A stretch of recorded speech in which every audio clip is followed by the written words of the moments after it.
Out of here as quickly as we can. My name is Jeff Schneider. I am from the YMCA and I'm co-chair of this event along with Laura Rommelfinger from UW Oshkosh. This is Lester Millette.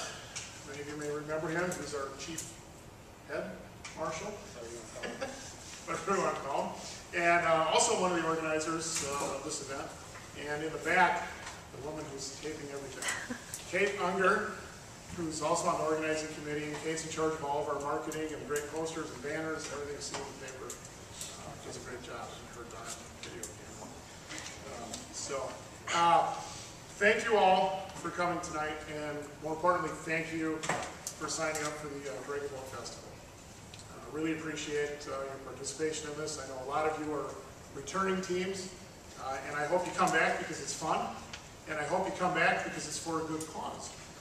And I know we have 42 teams this year, and I think we have four or five of them are brand new, never raced before. So those of you that are veterans, go easy on them. Don't tell them horror stories about tipping over or sharks in the Fox River or anything like that. So, those of you who are new, it's a fun event, and I think everybody in here who's done it before will tell you that. Otherwise, they wouldn't be here. So. I just want to talk a little bit about why we do the Dragonboat Racing Festival. You guys probably are doing it because it's fun to paddle and to be out there and get together with coworkers. For us, it's important, for the YMCA and for the university. We do this because we do it to raise money for two great causes, the YMCA Strong Kids campaign and also for scholarships for Winnebago County residents at UW Oshkosh. And this is our 5th year of doing this. So we appreciate everything you've done to help us raise money for those causes, and I won't go on and explain everything in this small group, but if you just go online and learn about what the YMCA does with Strong Kids and what the university does with scholarships, and that would be a personal favorite to me. So, I also want to thank our sponsors. In our 5th year, this is our best year in terms of sponsorship. And I think it was last year this was voted as one of Oshkosh's top 10 events. We're very proud of that. And I think it helped us in the sponsorship area. We're very pleased. And if you can, and if you know anybody at J.J. Keller, certainly give them a big thanks. They are our title sponsor. They really came to the table and we're excited to sponsor the entire event. Other great sponsors that step up every year, the Northwestern and Cumulus Broadcasting. And now that I started naming them, I better finish because I'll forget somebody that's on tape.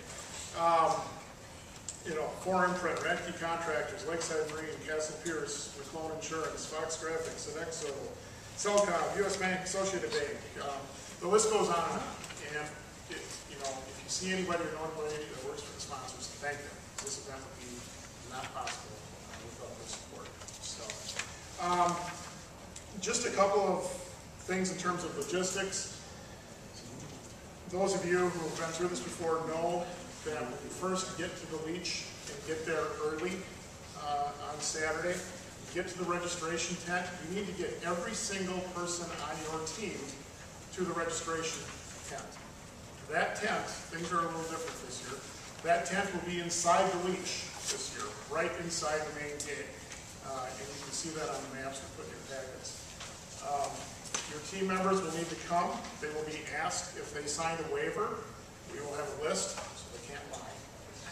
If they haven't signed a waiver, we have them there. So really at this point, well, I guess if you still have waivers to collect them, because you can turn them in that day. But what we do then is we wristband them. They'll need to have that wristband on in order to board the boat, or Lester won't let them through the marshalling area. So that's just to show that you signed a waiver and that you're good to go and everything else. So first thing you're going to do Saturday, get yourself and your whole team to the registration tent. Allow plenty of time.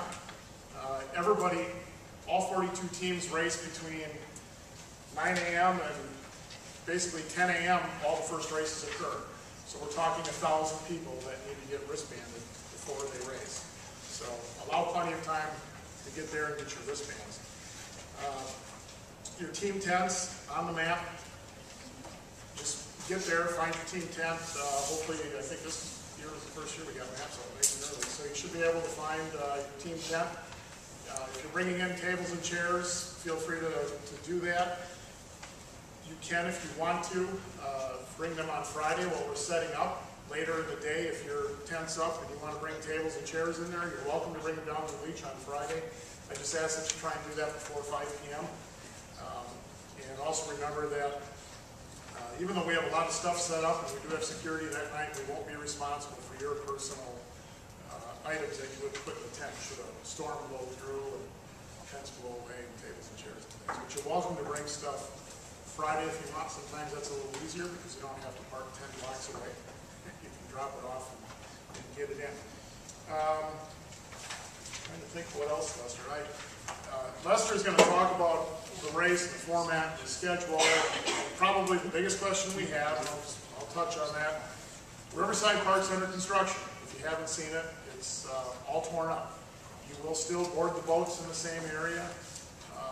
We can talk about the Martian area. So spectators will be a little bit different. We won't be able to have any spectators in Riverside Park at all.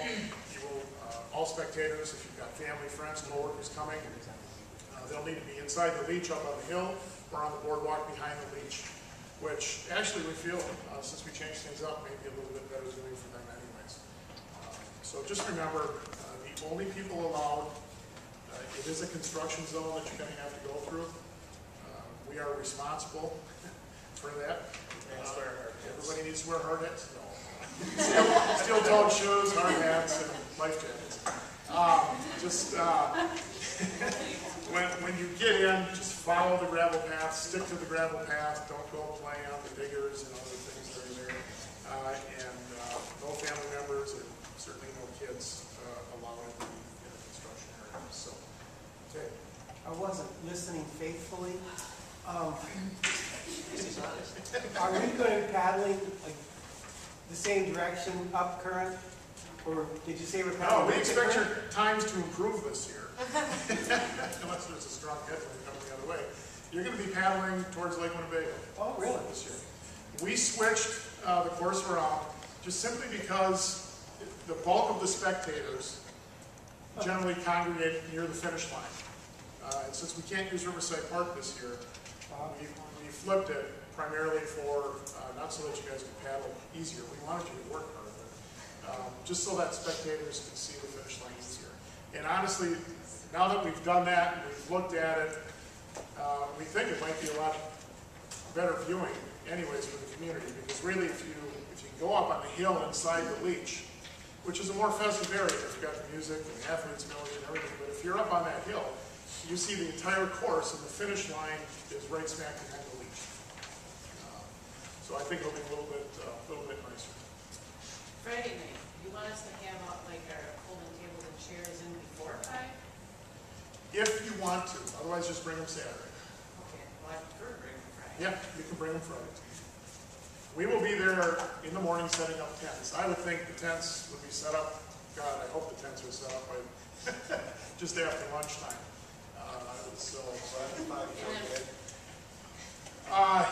We are not holding a Friday night event this year. I'm not sure what time they're locking the gates on the leach. Don't know. I'll be there till 9, but I'll be away. I don't know what time they lock the gates at the leach. I don't know if it's 5 or 6. I'm just saying 5 p.m. because I know we'll still be there. So ideally, if you can have it by 5. I'll tell you what. I will check on that, and we'll have Laura Roundfinger, our Dragon Lady, who communicates with